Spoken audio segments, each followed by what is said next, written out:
seen ñeenteelu weer naka nga jàngatee li nga xam ne moom lañ fi jot a def ci ñeenti weer yooyu wala ñetti weer yooyu naam le président wax na ko mënuñu wax bilan ci 100 jours. effectivement 100 jours mënuñu si wax bilan waaye nit soo ko dénkee say su ne su la neexee saytu loo ko dénk fu mu si toll donc même su defoon benn fan sax mën nañ ne benn fan bi lan la fi def te gis nañu ne régime bi si 100 jours yi 3 mois yi. am na yu bëri yu am solo yu ñu fi def parce que soo ñëwee gis réew bi nga xamante ne 12 ans yu passé ñëpp xam nañu ne yàq-yàq yi bëri na yàq-yàq yi bëri na tellement que président ci campagne am la wax jubal jubbanti te loolu Sénégal yi adopté ko parce que xam nañu ne aspect jubbanti bi dafa am solo nga ñëw ci réew mi commencé jubbanti commencé remettre les choses à plat lépp li nga xamante ne jaarul woon yoon nga jéem a fexe mu jaar yoon teg ko ci yoon. loolu déjà chantier bu mag la nga def ko ci ay priorité da nga ñëw déjà nga xam ni souveraineté alimentaire dafa am solo nga xam ni nit ñi dund bi yomb dafa am solo mais nga gis ne déjà ñuy acteurs économiques yu nekk ci agriculture bi 2021 2022 2023 kenn fayu leen woon seen bor nga génne 41 milliards prioriser ko fay leen mais yamoo ci nga jël 35 000 tonnes de phosphate may ko béykat yi. wàññi engrais bi de 22% wàññi semence bi de 15%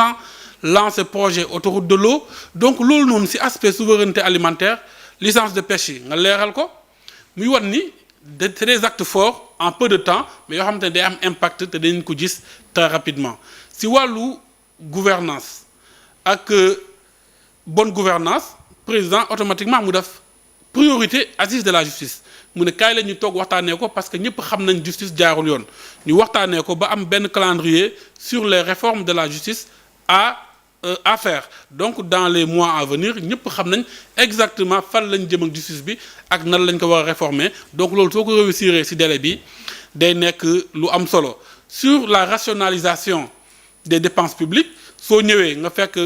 nguur boo xamante ne amoon nañ presque 39 ministres et plus de 80 ministres conseils yoo xamante ne kenn xamul sax exactement nu mu toll nga ñëw dem 25 ministres instant yi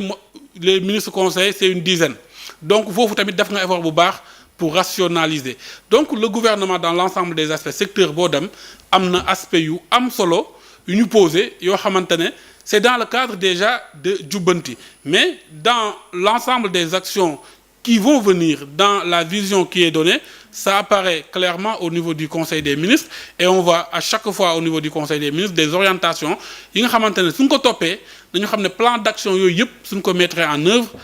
gouvernement bi mu ngi ci yoon bi te incha allah résultat yi dina nekk bénéfice pour les populations du Sénégal. D'accord. juste xam nga da nga def dellu ci triptyque boobu jubal jubanti mais fi ñu toll nii j'ai l'impression que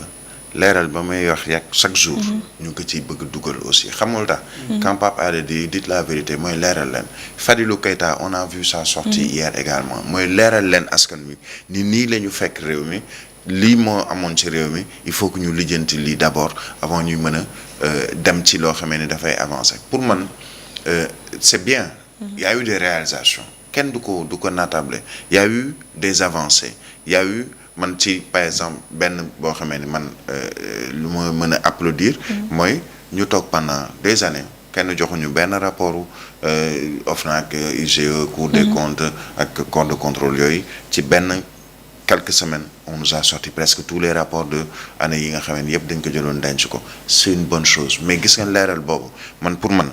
il est primordial pour les autorités les gouvernants actuels ku ci nekk même ci plateau télévision boo fa demee yabal ay nit ci Diomaye président wala Pastef wala bu mu mën a doon la nga war a leeral askan wi mooy li am muy la réalité des faits lii moo fi amoon ñu ngi seet nu ñu koy lijjanti muñal leen ñu parce que mënaguñ ko lijjanti tout de suite tey on nous parlait par exemple dindi au conseil des collectivités territoriales dindi conseil économique social environnemental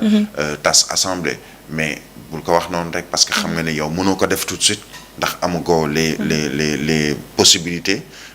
techniques juridiques et même législatives pour mën a tas loolu yëpp aujourd'hui yaa ngi bëgg a tas yooyu les kuréel foog nga jaar assemblée wala ñu ne la non foog nga am référendum mais est-ce que leeral nga ko askan wi pour ñu xam ne lii moo tax ba loolu mënta ñàkk mënagul a nekk. ay milliards la ñuy dugal ci yooyu les kuréel ci seen wàllu gestion ci seen wàllu payor ña fay liggéey ak yooyu mais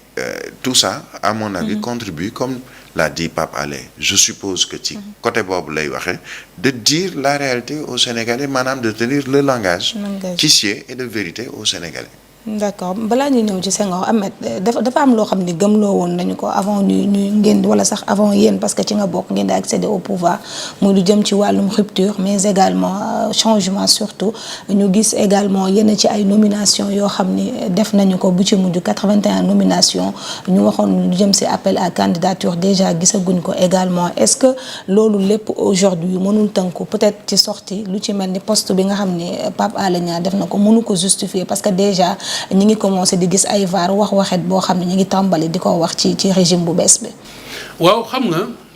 très souvent nit ñi dañuy am benn écoute sélective dañuy dégg lu leen neex bàyyi lu des. Président de la République il a clairement dit que les appels à candidature renoncé wuñ si loolu c'est très clair maintenant dafa am loo nga xamante ne mooy étape bu njëkk il faut changer ñu fi nekkoon. parce qu'on ne gouverne pas avec des hommes yoo xamante ne bokkuñu gis-gis te ñoo xamante ne ñu si bëri am na lu leen di reprocher mais les appels à candidature loolu dafa war a am te gëm naa ni incha allah dina am ndaxte c'est la seule chose qui va régler les problèmes de népotisme yu ñuy wax ci dëkk bi. parce que aussi nit mën ngeen bokk mu am compétence nga bëgg ko jël gars yi ne doo ko fi jëlee mais dina am keneen ko taxaw ne compétence am war na tax nga jël ko donc ku nekk da nga am position bu nga taxaw mais lu régler problème boobu ñu def appel à candidature même fekkee da ngeen bokk ndey ak baay mu gagné appel à candidature bi mais personne ne dira rien te appel à candidature dafa nekkoon loo xamante ne les Sénégalais le veulent parce que Sénégalais lu ñu bëgg mooy l'homme qu'il faut à la place qu'il faut et pour cela il faut ñu réussir ko donc nañu jàpp ne président génnu si président fas yéene na ko def te président mu ngi liggéey pour mettre en place loi bu koy encadrer donc loolu noonu vraiment nit ñi su nga xamee noonu rek dootuñu si tardé wu lu bëri dañuy xool maintenant ñu fal parce que soo falee nit parce que dafa am diplôme nga am présomption de compétence mais la compétence va se confirmer si acte bu muy def donc ku nekk ku la soxal fekkee dañu fal nit nga jàpp ne amul compétence mais yow jëlal sa temps particulièrement nga suivre ko au quotidien action yu muy posé fii ak 3 mois fii ak 6 mois nga xool est-ce que moom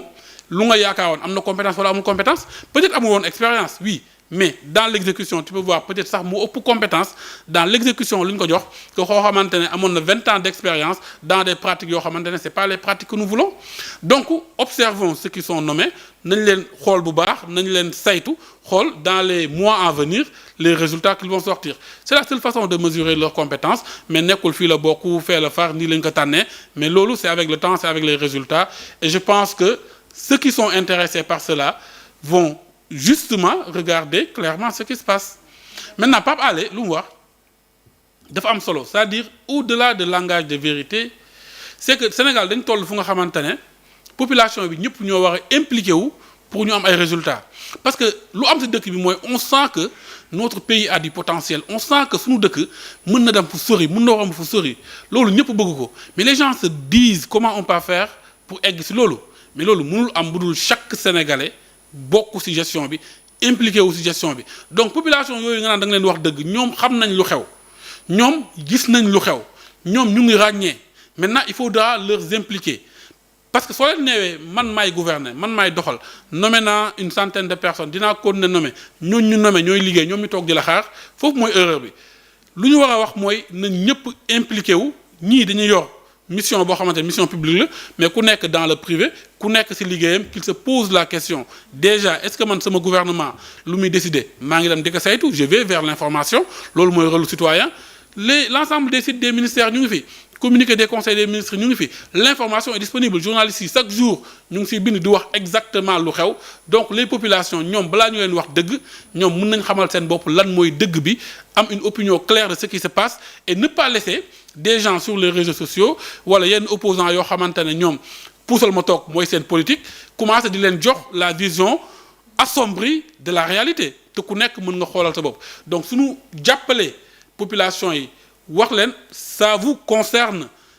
essayez de voir chaque jour bu ngeen yeewoo lan ngeen mën a indil seen dëkk Sénégal lan ngeen mën a indil